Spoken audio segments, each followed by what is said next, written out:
Okay, so my problem with food and resin is the fact that if you don't have it to where it's like already like dried, you're going to cause cure inhibition. You're going to have issues with the resin curing because resin and water don't mix. If you can manage for it to cure somehow magically, that food is going to rot inside. Oh, that'd be kind of sick too, though. That would actually be kind of cool. That sounds like, I feel like you're just fucking telling me about like a cool, like modern art project.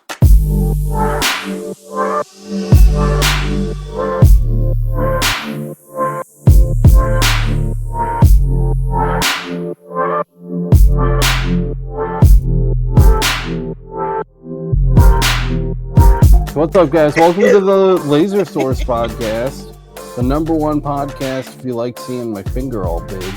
No, it's really the number one podcast for like plastics, and I'm not talking about our sponsor, Johnson Plastics Plus. I'm talking about Cheryl from Resin Dragon Studios, our special guest today. Woo! What up, guys? Hi. We've been meaning to get you on for so long, and you're finally here, and I'm super excited about it. The sponsor is Johnson Plastics Plus, though, and you guys should go check them out because they're the amazing reason why we get to do this podcast every single week, even if it's 20 minutes late. And sideways. And sideways. I'm a little sideways. It's okay. What kind of awesome goodies do you guys like to get from Johnson Plastics Plus? I had a really good experience with their tumblers. Did you? Black you tumblers. Like them? They engraved like a dream. They're pretty consistent, dude. Yeah. Yeah, that's right. And like not all tumblers are consistent. Like especially with powder coat thickness, you know, that thickness factor. It's pretty sweet from them. We just published. They send every once in a while. Jackie sends me like little things that I upload to Instagram for like their sales and stuff. So if you're not following us on Instagram, make sure you go follow them because we get updates over there. What are you showing us about? Images of slate. Their knives have been a favorite for me for a while. Oh, I didn't even know they sold knives. They sell knives. You can just buy knives. They do. They do. Oh, what? I got some of They the put them on stuff sale, you told me too. about. Like, have you seen this stuff? So it's like actual wood grain. Like it looks and has texture to it. So this is the thing you had mentioned. Like I think you started the channel with this stuff. Yeah, I did. That's the Romark Naturals. Yeah. Yeah, and so this is the it doesn't have a color on it, but it's gray, and so it looks really cool. And like the texture's really neat. So I got this for a little project I'm working on for a shop down the road. I don't want to say that it's coming out tomorrow because it probably isn't, but I have a sick episode coming out. You guys remember the Johnson Plastics Plus leatherette video? The slate version is coming out, I'll say this week with an asterisk. I don't know if it's actually going to be this week. I'm trying to do a good job on it, but Kyle saw it. He can vouch for it. I don't know if the rest of you guys saw it. Did you see my sick slow-mo video in the Discord of Rhiannon dumping the water all over it? And then like half of the engravings disappear, and then we get the data vac and blow them off, and they like reappear. It's like invisible ink. It's so cool. So I'm really trying to take something super boring like slate and make it interesting and kind of show the way that it reacts with all the different lasers. And of course, we're going to include all the settings and what have you. But that is also Johnson Plastics Plus slate. Which interesting fact, I have slate that I ordered from Amazon, and I get both the matte and the gloss because I like them for different things. And the Johnson Plastics Plus slate is like perfectly between them as far as glossiness goes, which is really weird. So that was something I noticed while I was recording this episode. I love that they're actually pre-treated or pre-coated, because that way I don't have to come home and spray paint them and then engrave on them. Can you do that? Because I don't like, dude, like sometimes I just like sell people raw slate all the time. Is that bad? Yeah. No, I just like the look of it. I like the look of it. The point of having slate is like it absorbs the moisture, supposedly. Yeah. Right? Oh, so see, maybe I'm doing it wrong, Alex. I mean, I don't know, dude. Like, that's the thing. I don't know. Maybe. I think it depends. Every time a conversation like this starts, I'm like, maybe I should add that to the slate episode. And then it goes another month or whatever. So I don't know. But I think it depends like what comes to you, like because the stuff that comes to me from JPP, like literally I don't have to do all that stuff. It's just done, like you said. But then the stuff like if you go to like Michael's or all like the places like that have those kind of things farting around, you know, those when you do it, you see the difference. Like if you actually just get them and use them in your own house, because I always try to like know what it's gonna be like when I use it, you know. And I feel like the engrave gets kind of cruddy real fast, and it like absorbs the water, and you'll have like dark grays and light grays, and it kind of throws off what you did. Versus the ones that are treated. So wherever you get them from, if they're treated or you decide to treat them, it keeps the bifurcation of like light and dark, more contrast, you know? Oh, yeah, I mean, that's like a whole thing too, though, is like, because you could just, like, if you're going to spray them like Cheryl does, like if you're doing it after you've engraved it, that's going to provide something entirely different than spraying it first and engraving. Yeah. So it's a whole world. I don't know. That's like a whole episode in and of itself. I'm probably not going to touch it. Yeah. But I also do deep engraving on slate more frequently than I do surface marks. How I like the 3D engraves on it. It's real deep, Matt. Real deep. Real deep. Yep. Guys. 3D. Brutal. Anyways, all right. So, what's going on with you guys? Oh my gosh. Not my fault this time. What's that? I didn't catch. Anyways, so what's going on? What do we got going on this week, gentlemen and lady? What's the projects you got? People are asking what you have running behind you, Cheryl. Oh, so these are my, I call them my girls. They're my bamboo A1 minis, or not minis, just bamboo A1s with the AMS lights on them. Make Cheryl big. Wait, I'll do it. Boom. Okay, show and tell. Yeah. Okay, so these are the bamboo A1s, and they've got the AMS lights on them. And right now they are printing spool holders because the AMS light on the bamboos, that thing, doesn't like cardboard spools. And so we needed to get some bamboo spool holders, and we're just printing them. You can get them off of Maker World. So we're just printing a bunch of those so that we can just transfer all of our filament over to those rolls. So that's what we're printing right now, but hopefully starting a print farm. Well, a print garden. Is that like what you call a mini print farm? It's a print garden. Yes, a print garden. Yes. I have always thought that it's really neat, and I've never even attempted to do anything remotely close to this, but I've always thought it was really neat when people printed parts for their 3D printers with their 3D printers. Oh, yeah. All that back there is 3D printed. That housing is 3D printed on that AMS light. Does it help keep the moisture down too, like because they're encased? Yep, it does. And there's actually a little desiccant holder inside of it too that I 3D printed. And the desiccant holder goes inside, and then there's two little hygrometers on there too to help me measure the humidity on the inside and the outside of the unit. That's so smart. For those of you who don't know what desiccant is, it's the thing that's inside your shoes that says "Do not eat this," and it keeps it like dry. Yes. It's also the thing that when you drop in your shop and you run it over with your chair by accident, like this, little fucking pellets shoot everywhere, and you're like, "Oh my god!" Sorry. Exactly those. My ADHD is popping today. That's okay. Holder? We love you for it. Yeah, she literally has, she said it has a desiccant holder, and it's got a moisture like meter hydrometer. Is that like silica packets? Yeah. Yeah, sort of. But I bought the actual beads off of Amazon, so it's like a 2-pound little thing of beads, and I could just pour the beads right into like the rechargeable holder. Desiccant. Yeah, rechargeable ones. Yes, you just put them in the microwave, and then they're reusable. They do not eat on it. Yes, they do say do not eat. It's because they're so delicious. It's like he left the show for a minute. They look like nerds. I said, and then came back and said them all again. Well, a lot of I get paid for. A lot of the rechargeable ones that have like the color reactive dye, so they can be orange or green or blue or whatever. So they do look like candy to kids, right? They do. They do. Ours are blue when they're dry and pink when they're not dry. I'm not okay. That's literally just waiting for someone to die from it. So I would try those. So saying.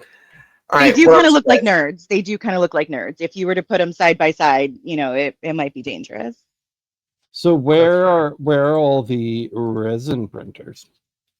The resin printer is in my workshop. The resin printer, all my resin supplies, another 3D printer, and all my lasers are in my workshop. Do we have the same one? Yes, I have the Elegoo Saturn. Do you have the 3 or the 4 though? I have the 4 Ultra. You have the 4 Ultra. Yeah, I just have the original, like the OG.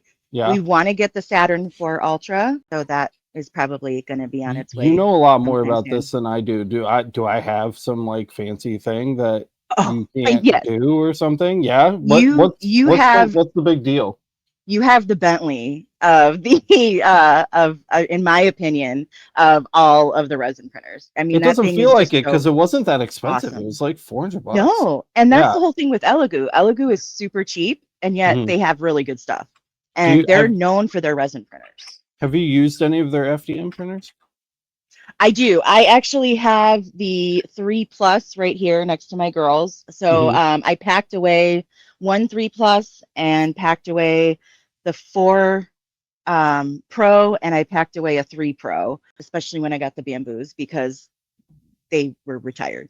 Right. It just doesn't. They can't stand up to the bamboo. They really don't. And I hate to say it because I was definitely an Elegoo fangirl, not only for their resin printing, but the FDM printers, especially with the Plus, because you can print so large. You can even print like cosplay items in less prints than you can on a bamboo. But the problem is that the quality's not there necessarily along with the bamboo. The quality's good, but then once you get a bamboo, you're like, holy shit, this is way better. And then you add in multicolor systems. I like chef's kiss. the price of the Neptune's a lot better though. Yes, I don't disagree. The price of the Neptunes are definitely better. And for anybody who just wants to get into it, doesn't need a multicolor printer, and isn't necessarily going to sell their prints, I mean, it's a fine printer to start with, in my opinion. I feel like I have a really unique opportunity to ask you a bunch of questions. So if this gets boring for everybody, tell me to shut up and chat. But well, real quick before you get going, one person just said, "Do you have any of your resin work nearby that you could like hold up?" See what I have. I have one of my skulls nearby. I don't know how much of that you can see. That's spicy looking. Love that. Yeah, this is it's actually full of amethyst stones. And it's probably about a good pound of amethyst stones in there. Holy shit. So yeah, it's a huge like resin skull. It's like the size of my hand. Yeah. It's pretty big. So that's one of my favorite pieces, and that's always on my desk. That's like borderline a self-defense weapon. It like can a good be. size paperweight. It can be for sure. It weighs a lot too. Like it's not. I was gonna say that looks like it's like 5 pounds, dude. I know it's so you not. like that was like cast resin, right? Like you poured that. I poured that, yes. Yeah, that's so cool. That's a whole. See, that was one of my things I wanted to know about. Like, how did you just get into cast resin printing, and then what's the benefit of that versus like the machines, you know? Versus the resin printing. I mean, Alex has like a list of stuff to talk about. That's like what I was sitting there. Yeah. Trying to figure out.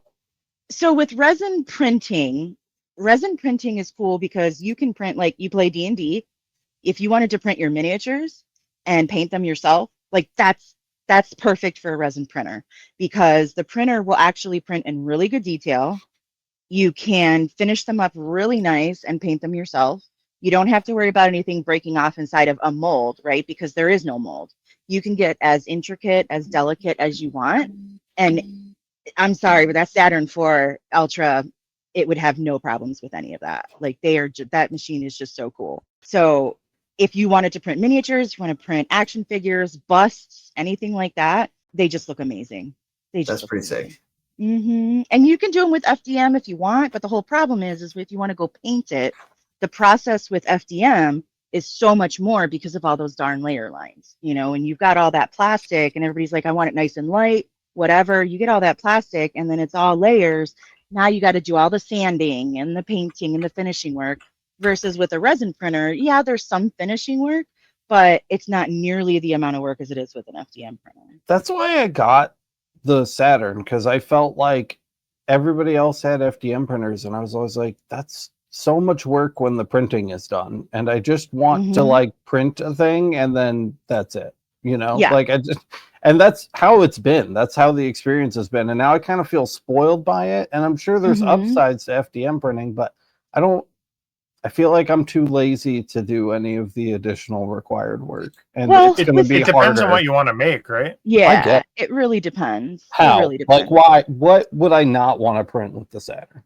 Okay, so my husband and I made these really cool cases for my Rode mic. Ooh, and these, you could not resin print this, at least in my opinion, efficiently. Why can't I get this thing open? There we go.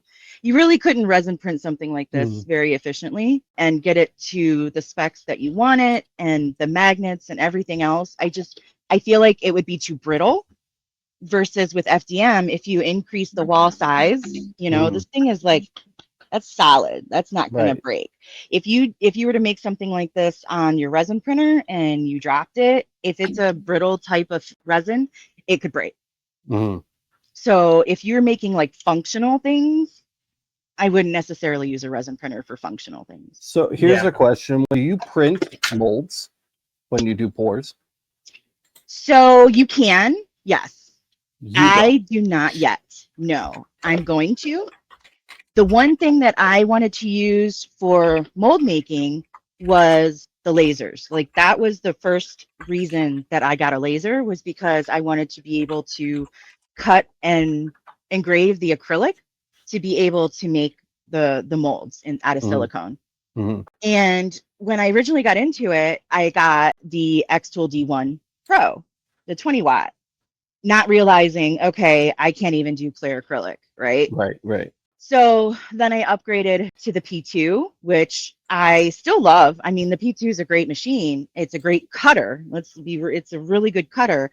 But as far as engraving, maybe not so much, you know? So trying to use a bunch of different machines to do the right thing. But that's where I'm going to start with my molds, is going to be in acrylic, and then eventually do some 3D printed. So what's your mold process now? So it's funny. We actually tried to do a resin print mold before as well. Resin printing and mold making is a whole nother animal. So we were experimenting with making specialized coin holders for some silver coins that we have that just don't have coin holders because they're such an unusual size. And so we designed and resin printed it. Then we went to go make a mold out of it in platinum cure silicone. Well, we started having all kinds of issues with the curing because it just wasn't compatible. It has like this element in it that's just not good with platinum cure silicone. And everybody kept telling us there's hacks for it. I swear, we tried every single hack. Didn't work. And then turns out you need to use a tin cure silicone. So as much as there are differences in resin and in lasers, there's different silicones too. So it's crazy. Every time I ask a question, it just makes me have like 8 more. Well, there's more questions. I know. That was one John asked in chat. How brittle and flexible are items that are printed by a resin printer? Like if you had to compare it to something now, like is it like a waffle cone that's just gonna like shatter when you put pressure on it? No, it's not like a waffle cone that would just shatter. No. Also, it depends on how thin the item is and the type of resin that you buy. So there are ABS resins, there are SLA resins, there's a bunch of different types of 3D printing resins, and each of them having different strengths. So it really depends on what you're making and what you want to use. So you have to kind of research that a little bit and figure out what resin. Kind of like what you were just talking about, like having to make sure you get one that fits. And then does it change the process of like curing it and stuff? If it's stronger, so it's all the same like process and time? Yep, all the same process. Maybe a little bit different in timing as far as how long you have to cure it. I know that with items that are a solid color may take a little bit longer to cure than items that are a translucent color, because the UV can only penetrate so deep, right? So if you make something completely solid and it's in gray resin, it's not going to cure nearly as fast as the ones that are translucent, because the light can actually penetrate through it. I've found that ABS is really strong when it comes out good, but I've had a harder time dialing in the ABS like settings. I feel like it's more finicky. So you said that you were having like compatibility issues before when you were trying to resin print, but you're going to be doing that for molds in the future. What changed? Like, what did you discover that now is going to allow you to do that? Yeah, so the cure inhibition is actually caused by something in the resin. And so you can't use platinum cure silicone and UV resin together. It's just not compatible. It just doesn't it just doesn't work. So instead of using a platinum cure silicone for items that we are going to resin 3D print and cast, we would use a tin cure silicone. Let me make sure I have this right. So when you're doing this process, you print like the actual thing that you want the pour to end up being, and then Yes. you make the mold around that Yep. out of silicone, and then remove the thing, and then you can pour. Yep. Is that right? What? That's exactly right. How do you do that? Do you like build a box and then like put the thing in the box? That's it. That's it. Just dumping And you know what you could silicone or use what? to build your box? You could use a 3D printer Oh, to make your mold housing. So we You also would use make. a laser cutter. You could, yes, you Yeah. could. You could use because you could also use like another clear acrylic, like that really thin stuff if you wanted to. You can use the laser to, cut out the mold housing if you wanted to. But it's really easy and cheaper to actually 3D print your mold housings. Oh, for sure. So the mold housing would be 3D printed, and then you have your item stuck to the bottom. You pour in your silicone, and then that cures. And then you pull everything apart, and now you have a silicone negative, and you can just pour right into it. But you have to wait like 24 hours after it's cured to be able to pour into it. Have you done the cool shit that people do with like the gnarled wood or whatever, where they make like tabletops or countertops out of it, where they like, you know what I'm talking about? Knurled wood. I don't know what Like you're talking about. Blacktail like- Studios type stuff. You ever Yeah, seen that guy? where it's like the wood, but it's like, I don't even know how to describe it. It's like- like when he has that bare edge wood and then makes like a river table out of Yeah, it. where Okay, it's no, I like have burl- not done one of those, but burl wood. dream. Yeah, that would be like really cool to do, but I feel like it would be hard because you'd have to like box in that wood in the shape of a table, right? And then Yes. somehow get that off without destroying Yes. everything. I don't. You're think exactly I'd have right. They have like release sprays and stuff. Like I'm a Blacktail Studio big fan. I So love this dude, like, him. he does so much stuff. But yeah, they have That like guy's an aerosol spray, Burl wood, that's right. and then you pour the stuff in, and it helps release it. So I see you, Michael. Thank you. Yeah, it's a mold release spray is what they use. And he makes his housings out of either wood, like spare 2x4s laying around. He might even use HDPE. So there's a couple different mold housings that they use for tables. I have a table that is in my garage that my best friend gave me, and I am looking to resurface it, but it's not going to be like a river table. It's just going to be a coated table. Yeah. So that I'm going to resurface. I did a small one a long time ago, and it came out amazing. So like I'm just chomping at the bit to do a big one for sure. Where's the front of your business? Like, where are you selling things? Is it Etsy mostly? Etsy is where I'm going to be selling things. I don't Etsy's have where- anything yet. I have a storefront, but we're building up some inventory, and then we're going to get it going hopefully very soon. Yeah, that's cool. I don't know if you guys saw the thumbnail, but there were all like a bunch of Cheryl's. I tried to fit like as many as I could reasonably fit into the thumbnail. One of my favorite ones, if you can't tell from the thumbnail, was the cutting board with like the ocean waves like washing up on the beach. That's so sick, dude. That's I kind of caught one of my favorites. like bam. Is that That's one of my usable? Can you favorites. just like cut on that? I mean, no, you shouldn't. Oh, No. but it's I know. cool. It's I super know. cool. Yeah, but you Yeah. can I use it as a know. charcuterie board, right? Like you could serve food. on Yeah. it. So as long as you're using a food safe resin, you can use it as like a Like a a serving charcuterie plate. board. Yeah. Like you can put food on it, but you shouldn't cut on it. You shouldn't heat it in the microwave. You don't want to 'Cause eat then a you're steak just, on like, it. Eating It's a just bunch really of pretty resin. looking. Yeah. And you don't want to because- engrave the resin either. Yes. Mm. You Yeah, don't want to indeed. engrave the resin either. Yeah. But I have a project coming up that I'm making for someone very special, and hopefully get that one videoed and put it up on YouTube. Is it- I'm going is to it be me? making something cool. Oh, I'll make you something if you want. not that good. There I was a mean, guy. we connected. We bonded before the show about Dungeons and Dragons. did. Anthony was really impressed. He was like, "Matt, I wish I could play. I've always wanted to." I mean, Yeah. Your I think that's how I remember it. Yeah, the chef's kiss, the We lightning. in the nerded hat. out together. Yeah, we nerded out. It was pretty cool. So, a couple of questions that people are asking in chat. Michael Palucci it said he Palucci. attributes. Yeah. Oh, there's like an extra L on the end there, but it said he attributes everything he knows about 3D printing to you, and he's still learning. And he wants to know, do you sell any of your art? Oh, well, that goes back to the Etsy conversation. Yeah. So yeah, we're hoping to. We're hoping. You ever to do get any like everything out there. craft events or like Yeah. What shows or anything? what's that like?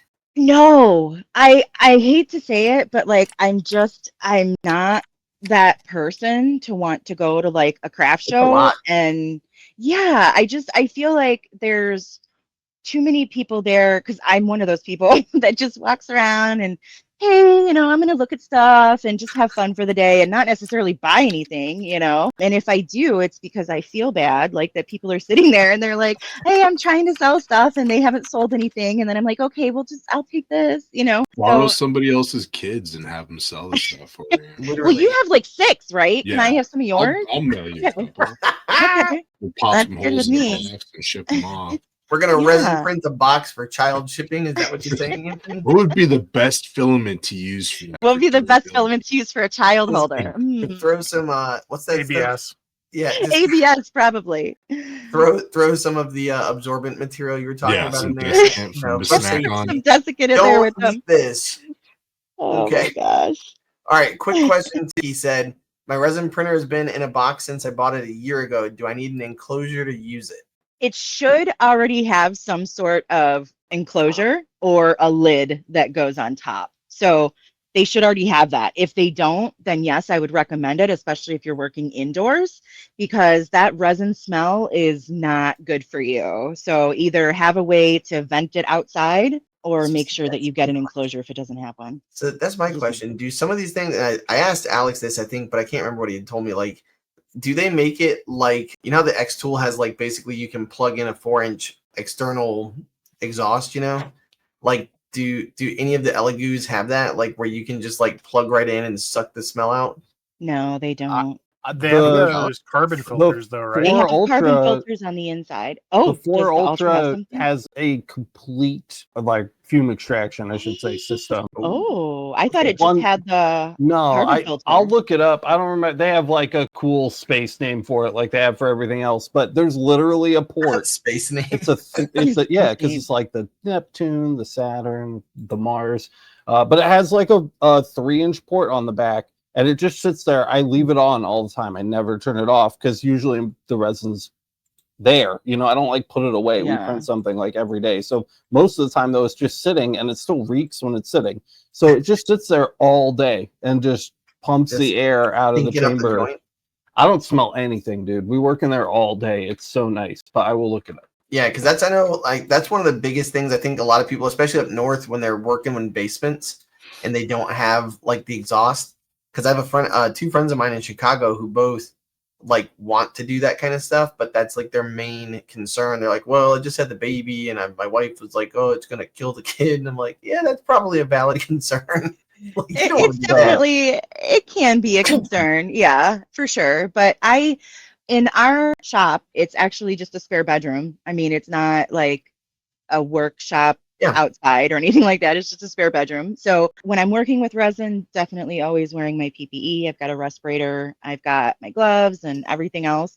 And then it's got a closed door. So, and I've got air purifiers going. If it's in the summer, I'll open a window, things like that. But the resin itself, like, it's not like going to just permeate your whole house. If you have it in an area and you have a closed door and you're venting properly and using all the proper precautions, you should be okay. Like, it's just like having a laser in your house. And that's what I was going to ask. Really, would this be the one to get, like the 2091s? No. You need the gas I don't ones? think so. You need the ones that are rated for organic vapors. Things like A6000 or something like that? It depends on the brand. Mine was a P100, I think, for 3M. I think that's the organic vapor and acid one. Yeah, I think that's this guy. Oh, yeah, get there. I got it. Yeah. All right, so I'm ready to go. So then, if you haven't seen these guys, like this guy, like... Yep. Like, yeah. That's it. The official Laser Everything recommendation is the 3M 16926 multi-gas vapor cartridge. There you go. Those are the ones I use for when I cut acrylic. And they like, you don't smell anything until you take it off, and it's like... They are pink and olive. If you're looking for colors, there you go. Color code on those. Also, the air purifier for the Elegoo printers is called the Mars Mate, and it works very, very well. So I see that right here. It's like I did look that up. Yeah, it's extremely inexpensive, and it works. The reviews are mixed on it, which I don't really understand. I have had the greatest experience with it.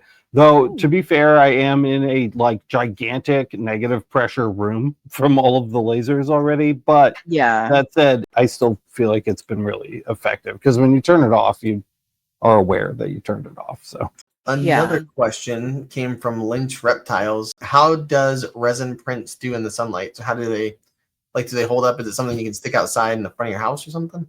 So yeah, some of them do. Again, that's going to depend on your type of resin. So you have to make sure that if you want that's the resin that you're looking for, they are available. Yes, you can. But you can't just take your normal everyday run-of-the-mill UV resin and just put it outside. It probably won't hold up. And if you're using translucent, a lot of times, especially if it's a clear translucent, it's going to yellow for sure. The longer it's exposed to, believe it or not, UV light, it's going to yellow. So if you take your standard translucent clear and you throw it outside, it's going to yellow like super quick. Fun side story, I tried to retro bright overexposed translucent resin and it did not. That's how you de-yellow like ABS plastic. Oh, okay. I was like, what's retro bright? Okay. Yeah, so it's a heated hydrogen peroxide bath in a UV enclosure. And it will literally take like a Nintendo console that is yellow that used to be gray and make it gray again. It's amazing. Oh, wow. But retrobrighting does not work on printed resin. Allegedly, with resins, if you add just a little bit of blue to it, it'll help like disguise the yellowing that happens or negate it. So that's the trick. We'll try that. That is definitely the trick. So I don't know. Does that work for prints too, or is it just pours? Because I heard pours. I don't know about prints. You know, I've never done it with the prints, so that would definitely be something interesting to try. It would definitely. But yeah, it does work for sure with the pours. I have two little ghosties that I made, and one of them was clear with a white swirl, and the other one was supposed to be clear with a blue swirl. Well, the blue kind of just dissipated in with all of the resin, and here it is a year and a half later, and the one that I did that was clear and white is yellowing, and the one that is blue is looking clear. So it's pretty cool. Nice. Just a little bit of color theory, I guess. Yeah. I'm doing my best starring comments, guys, but I have like a square inch of like a postage stamp sized space to work with on the live comments, so I can really only see them coming in live. So I was just gonna say how impressed I was because Cheryl is literally like owning people in chat while not even like breaking rhythm of her speech in here. Like nice. The one guy's like still waiting for those whatchamajigs, and then you were like still waiting on that email, and I'm like, oh, got him. Like shit. Yeah. Well, this is kind of what I do all day. You know, at work, it's like I'm on the computer, I'm on the phone, I'm doing my thing, and I have to multitask all day. So it's kind of happens. You're like, you know, it's just how I do. It's okay. It's just how we do. I don't think we hit this one yet. How much is the bamboo? Okay, so the bamboo A1s with the AMS light system are just around 500, I think. Sorry, I don't know why I was looking at the ceiling. But they're thinking my thoughts are up there. That's somewhere. How high the prices are. Yeah, that's compared to the Elegoo.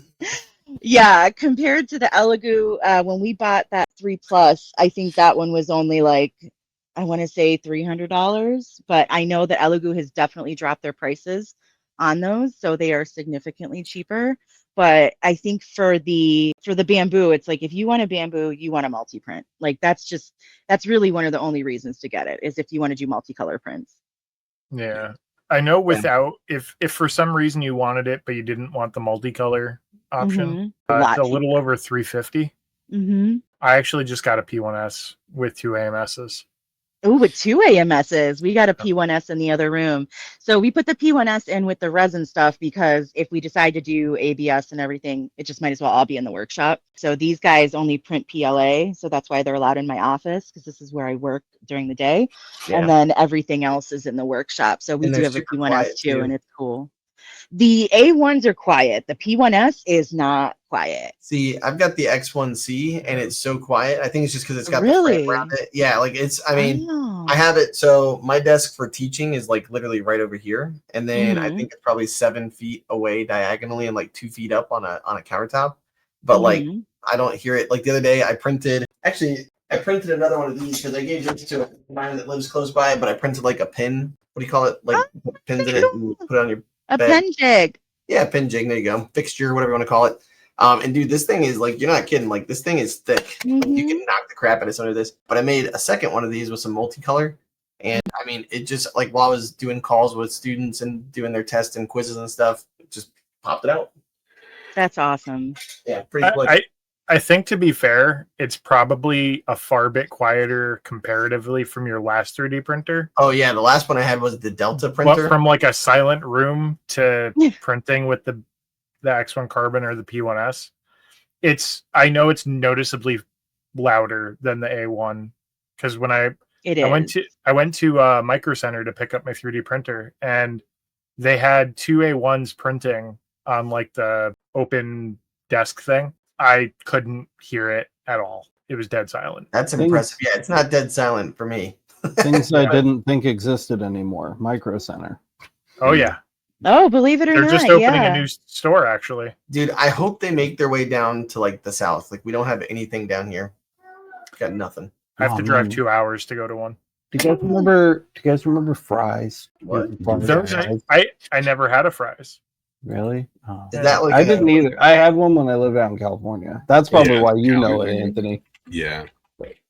Fries is like a more different version of Micro Center. Where are you, Cheryl? It's kind of like Circuit City mixed with Micro Center. What country am I in? I'm in the country of Ohio. Are you really in Ohio? I am in Ohio, yes. Oh, dude, I love Ohio. Everybody hates Why? it. I think Ohio is great. It's a beautiful country this time of year. You have chili pasta there. What's not to love? I went to and dropped out of college in Ohio. No way. What college did you go to? Kent State. Kent State? Oh, that's why. Ouch. Yeah, it's, too busy getting shot at to study. So. That's the problem. You went to Drunk State. That was your problem. That's where all the parties get like hopes and dreams.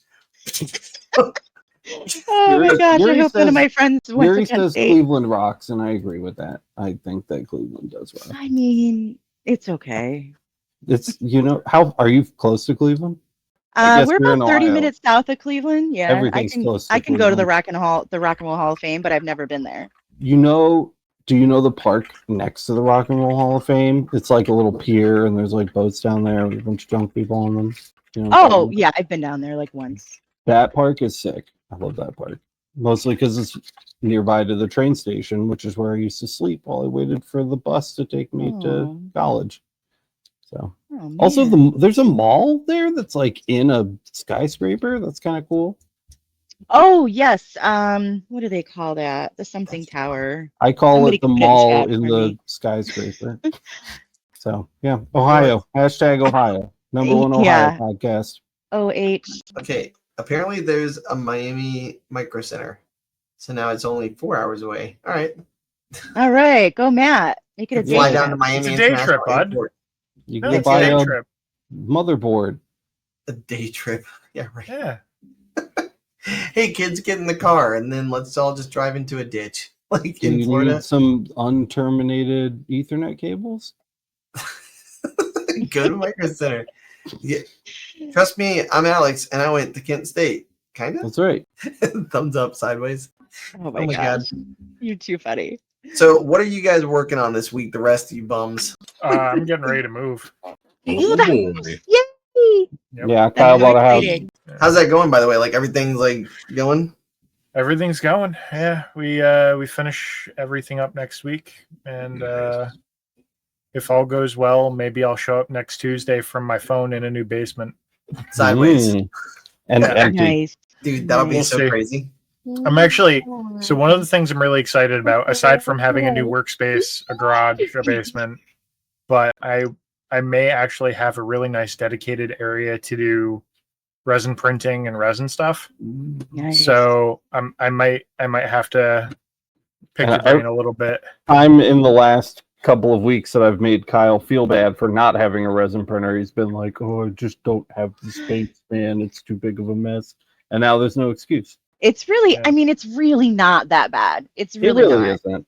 I mean, once you get used to the whole prep and the cleaning, it's really not that bad. I have two cookie sheets, and one of them is pre-cure and one of them is post-cure, and that really manages like the entire mess for me.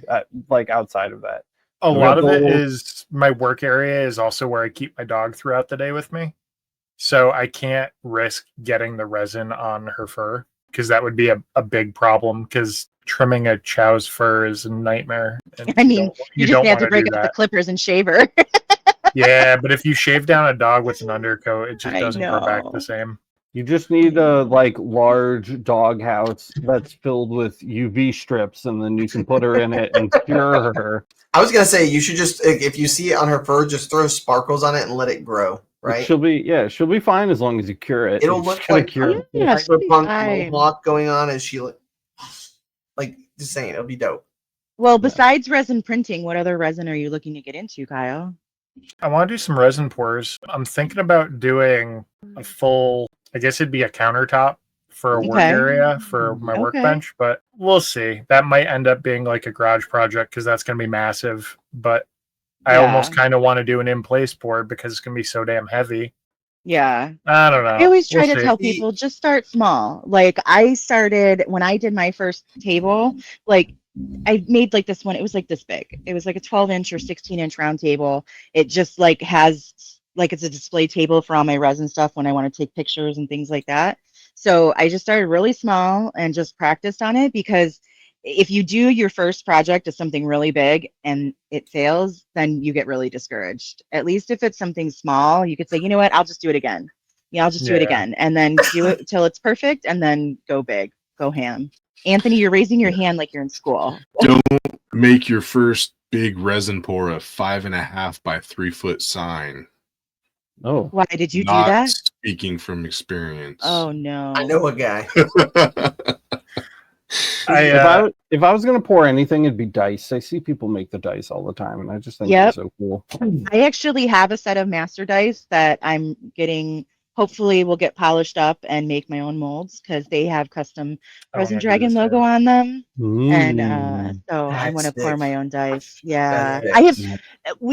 I have so many ideas in my head of what I want to do. As soon as you get them, by the way. Oh, that would be. Yeah, I will just do saying. it. The dice seem just like that seems like an easy thing to tackle. It's like a 3D polygon, and that's it. You know, it's like And the hardest part though is again getting that if you resin print your own, which most people don't. I actually got them made by someone who has like one of those large SLA printers, and so like it's already done for me. That part's already done, but I still have to polish them up, make them all shiny to be able to make a mold out of them, because otherwise if you mold them now, they're dull, right? And it's not going to look nice. So I have to like get them all shined up and stuff before I can make molds. The thing I haven't been able to deal with so far, I think, and this is probably just a patience issue in software, and you can tell me if I'm right or wrong, is just like magicking the support scars away from like supports. I'm like really struggling with that. That's where I get like give up frustrated and like have to take a break for a week, because I cannot. I've tried like files, I've tried like sanding, and I think it's just like an engineering problem, and just like I'm not doing the supports well enough in software. I'm not taking the time, but I don't Yeah, no, I don't really think it's the software. I think what it is possibly placement.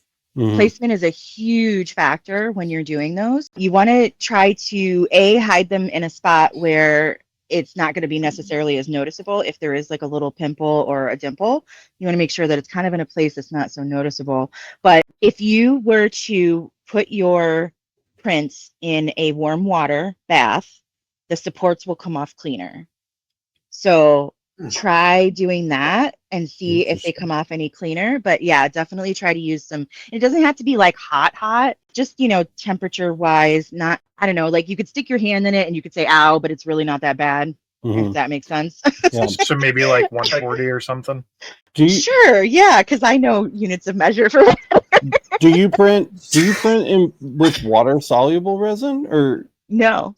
No, but you're giving them water soluble resin. Yeah. So after you clean them off, or after you get them out and you put them in your little bath, take that out of that bath and put it in some hot water, and then let the supports start to kind of just soften it a little bit. Soften a little bit. Malleable. I just came up with like a literal video title for you, Resin. It's literally like get into some hot water with Resin Dragon Studios, and like I would be like, huh. Oh yeah, what's that about? 140 degrees centigrade. Oh yeah. No. And then just literally have like Kyle's video like 140, and he's like, he was right. Like, yeah, right. Oh look, Kyle was right, y'all. Oh man, I'm gonna try that. I'm gonna try the hot bath. I haven't tried that. Try the hot water bath. They'll get malleable. You can either like just pull them off. You can use your snips, but it'll be way easier when it's in hot water. But placement matters. I have like really thick like wire cutting snips, and I need the like thinner. You need the little tiny ones. snips. Yeah. Yeah. I need some tiny ones. Yep. Yeah. I have like, I don't know, 5 of them. It seems like every printer comes with one nowadays. Oh yeah. When I picture you doing it, I just picture you with like, you know, like the lock pick sets. Like you just flip that down, but it's just a bunch of little different kinds of snips at different angles. Yeah. I have toolkits like that, believe it or not. Oh, I'm sure you do. I absolutely believe it. I have no problem believing that whatsoever. See, one thing I've always wanted to do, and I know this is like going back a couple of like topics ago, but like I really want to do like a table that's pennies as the top. Like take the fiber, shine the shit out of the pennies, like literally just clean them. And I want to make like a round table for outside that just has like the like metal legs, you know, and then just put it outside. Like, so we've got 2 rocking chairs, and it'd just be a place to like sit and drink. Like a Moscow Mule. Like, yeah, that would be super fun. And funny thing that you say that, because a bunch of these people that came with me tonight are actually from a coin community. So you saying that you're going to clean coins with the fiber laser is probably making them jump out of their seats right now. Exactly. They don't like to clean coins. Dude, look out for the comments. Oxidation is for losers. Cleaning coins with a fiber laser is way harder than it sounds. Yeah. It's because if you're actually cleaning a valuable coin and not like a penny you found on the subway, being able to actually clean it without ablating the surface of that valuable coin is incredibly difficult. What I like to do is like hear the sound of it being eaten away slowly as it goes across layer by layer. I think that like the more valuable the coin, the better that sound. It's like, because you can hear the value in the air just sizzling, you know. Right. It's like the guys that DM me and they ask me, when you engrave gold, how do you get the dust back? And I'm like, I don't know. Just suck the air. Yeah, suck it up.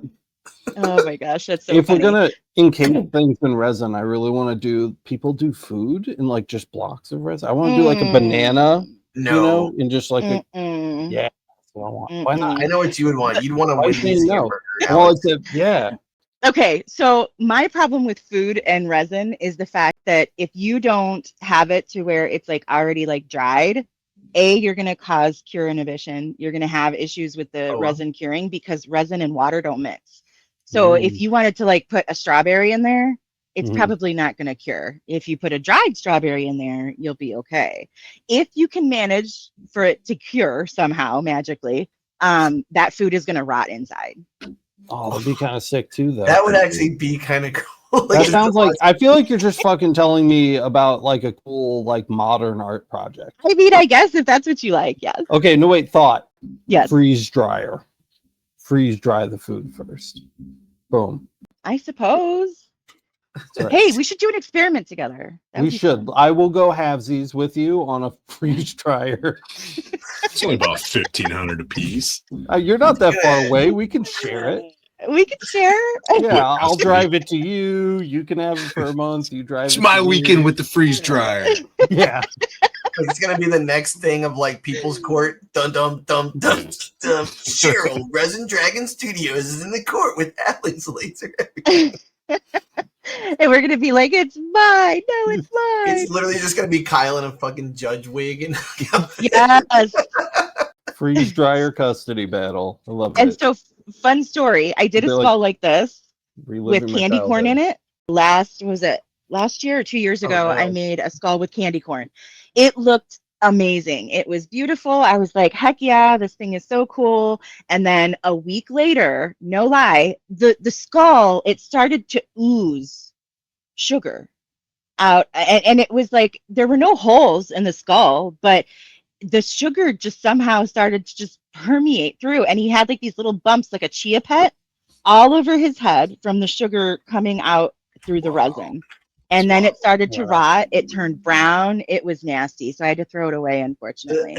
So that's how I know about it, because I tried. You 3D print candy corn with your multicolor bamboo printer and then sprinkle those in. See, now that I can do. Yeah. That I could do. But real candy corn did not work so well. Freeze dry the candy corn. Rotted. Freeze dry it with our once per month. Make sure that you set that up at least 90 business days ahead of time on your shared map or calendar map. You'll be good. Right. I need to make sure I get visitation in October. Okay. Deal. Splitsies. Oh my god. Candy corn freezing. This is what it's like to be here. Poor Cheryl's like, this is what I've been waiting for. Yes. Oh my god, this is all I've been waiting for. Cheryl's been watching the show for literally years, I'm pretty sure at this point. Yeah. She knew exactly what she was headed into. It's not a surprise at all. No, this is not a surprise. We kept everything clean before the show. It's been G-rated the entire time. No weirdness. It's been wonderful. Yeah, we've never had anything weird on this show. Kyle, did you have something actually important to say? Because it sounded like you did. Just a question, but I can look back to it. No, please, God, ask it. I don't know if we hit on it, but John was asking how brittle or flexible are items printed by a resin printer? We did, kind of. Yeah, you did? We did. Okay. And the answer a lot with resin, and this is, I'm not joking, the answer a lot is it depends. Because there are so many variables. I mean, even if you're working with, casting resin, your atmosphere matters, right? The humidity matters, the temperature matters. Like if one thing is off, it's like it could throw off your whole cure. There's just so many things that are at play. Cheryl sounds like me talking about color marking with the marker. I'm literally just thinking exactly. And bouncing back to what you were saying too about the case you made. So that versus like a cast resin item where if like you drop it on the floor, the amount of give it has before it shatters or breaks or deforms. Going backwards to something like PLA or PETG on an FDM printer, PLA and PETG generally have a good amount of give, but something that a lot of people are incorporating now is carbon filament. And if you have like a carbon PLA or a carbon PETG or ABS, those are significantly more brittle. So when you drop them, while a hunk of PLA would probably just bounce, carbon PLA would probably have a higher chance of shattering, even though it's stronger in different aspects. I'm not material science stuff. I'm not a Cheryl level expert on this, but I feel like in my personal experience, so many things that I've printed on the Saturn, like I just look at them the wrong way and they fucking like explode. So really? Yeah, I've found I have to be like really careful with the stuff that I print. So I don't know, maybe I'm like over curing it. I still don't have all that stuff down. It could be because they do say that if you over cure it, it can become even more brittle if you do that. And it also it could depend on the brand of resin.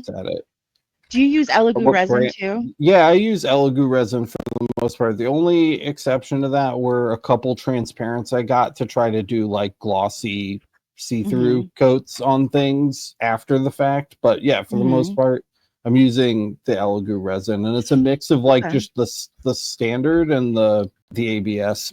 Okay. It could be the ABS stuff too. If you ever fancy trying a different brand, my recommendation would be Soraya Tech. They have a really good broad spectrum of like densities, so to speak, and then also have a really good amount of colors and whatever you need. So I really enjoy theirs. We have not had any problems with Soraya Tech. Tell me about densities. What do you mean densities? So if you want something to be what's the word that they actually use? If you need something to be more flexible, they do have resin that can be more flexible. If you want something that is more dense and can take more doesn't have as much give, you can get that too. So they have all those different layers. I can't remember what the actual word is, but they have a bunch of those different types to where yeah, you can get something a little bit more You flexible. will have to send me a link to that so I can put it in the description. And the people who do miniatures use the more flexible resin a lot, because if you are making, you know, like a Viking miniature and he's got like an axe and the axe handle is like super thin, and you know, if you were to hit that thing the wrong way and you don't use a more flexible resin, then it could just break off. But if you use something that has a little give, like Kyle was saying, like PLA has give, there's resins that have give, so it could do that same thing. Is it like the viscosity of resins, by the way? Is that what it is? No, not really. Okay. The viscosity of UV resin really doesn't matter as much as it does with casting and tabletop resins. Okay. Yeah, I remember I had seen a video a long time, like a different video a long time ago that talked about viscosities, and I was kind of like, oh shit! Now there's like WD-40, like 10 WD. Like 10 weight versus 5 weight. Yeah, well, so with casting resins, that's very true. So the different viscosities are because of a deep pore resin. If you wanted to do something in one layer and you wanted to make it 3 inches thick, you can't use a standard art resin because that's going to flash cure. You would have to use a deep pore resin, and the deep pore resins are a lot more watery because it takes longer to cure. Yeah. So because that curing process is longer, it's not going to heat up nearly as much. So you're not going to have that chance of flash curing. So that's why with pouring resins specifically, see, there's so much stuff, and if you don't take your time to know, like what Alex is talking about and what that is, like if you don't take the time to even figure that stuff out, like I don't. The more Cheryl talks, the less I want to try to pour resin because I feel like I'm going to do. It's just like Home Depot. Like I wouldn't just be like, I'm doing it. My brain is literally at max capacity with laser shit, and I feel like if I just add one more thing that's this complicated, it's just gonna implode. Yeah, I don't know how I could ever get this good at anything else. So I'm glad that you're here to talk to us. Yeah, anytime. If you guys ever have questions, you know, we're gonna have so many. And you do have a channel, yeah. I do. Resin Dragon Studios on YouTube. And I actually have a really cool video that talks about the different types of resins and what you use them for. So check that out if you really want to know how to use it. And that'll tell you which one to buy. Definitely going to be a link in the description in the next 20 minutes. That's awesome. There already is. Oh, hey. Yeah, we did that while you were getting. You know where there's always been a link is at the bottom of the channel homepage. If you scroll down, it says our other channels and our friends, and also in our hearts. And in our hearts, but you can't see that because that's my internal organs. That's all right, we're at an hour. Cured. That's it. We're done. Cheryl, come back soon. Also, anytime you guys want me here, I'll be here. Yeah, we'll definitely. I think during candy corn season, you should come back. Candy corn season. We can check back in. I'll bring my banana. You can bring your candy corn. All right. It'll be fun. Just make sure you bring, the fruit banana, please. Yeah, we can relive the custody battle over the air fryer or whatever live. I'm so tired. Okay. Guys, listen, thank you so much. Thank you guys. I'm sideways, okay? Thank you so much for being here tonight, joining us for another episode of the Laser Source Podcast. If you got value out of this one, don't forget to smash the like button. Let everybody else know the content is good. And don't forget to subscribe and hit the notification bell so you get notified the next time there's a custody battle. It'll be live right here for you on Laser Everything. If you guys really, really like the channel, go support us. Go sign up for the LMA. It's amazing. Everybody there is super nice, except for the handful of people that aren't. But you'll have a really good time. You can ask questions and get to know people in our community. And it lets us keep doing the show. Also, make sure you go click all of Cheryl's buttons. Cheryl's got lots of buttons. She's got a website. She's gonna have a store soon. She's got her YouTube channels loaded with dope videos, all kinds of things. Make sure you go click all those buttons too. They're all down in the description. No thanks to me. And handful of people that don't exist. We don't tolerate bullying in our communities. Yeah, no, we don't. We kick them right in the rear, and we let the door hit them on the way out. Yep, twice. I don't know. Cheryl, thanks for coming. Thanks for dealing with us. Thanks for having me, you guys. It's so fun. We love you. You've been here for so long. It's like a family reunion. It's really nice. I love that. Thank you. We appreciate you coming by and spending your time with us. Yeah. Yes, anytime. I will be having more conversations with you off camera about how to not poison myself with all of these horrible things that we use. Goodbye. Good night. Go away. Go to bed. Bye. See everybody. Bye. Bye.